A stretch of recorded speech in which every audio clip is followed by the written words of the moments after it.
C'est une petite rue du quartier Saint-Just à Marseille, une ruelle dont le nom est aujourd'hui tombé dans l'oubli. Georges Roux, dit de Corse, était pourtant au XVIIIe siècle le principal armateur marseillais. Ses navires, comme le duc de Praslin, se sont livrés à la traite des esclaves noirs sur les côtes de Guinée. Une main-d'œuvre bon marché destinée aux propriétaires antillais de plantations de café ou de canne à sucre. Depuis 2006, Carfa Diallo, juriste de son État, se bat pour qu'à Bordeaux, à Nantes ou à Marseille, les noms de rues honorant des négriers soient rebaptisés. Il est évident que les Marseillais du XVIIIe siècle n'avaient pas conscience de commettre un crime contre l'humanité.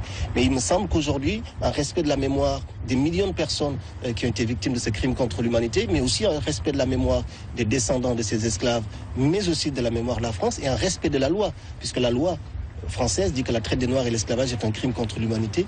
Pour nous, il nous semble évident qu'effectivement, il faut rebaptiser ces rues de négriers, leur donner des noms d'abolitionnistes, par exemple. Il y en a à Marseille qui étaient des abolitionnistes, mais qui n'ont pas de rue. Et par contre, on a des armateurs négriers qui sont honorés, qui continuent d'être honorés à Marseille.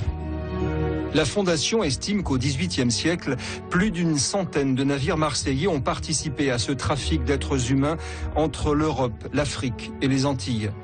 Un commerce triangulaire qui s'est arrêté en 1793, lorsque la Révolution française a aboli l'esclavage.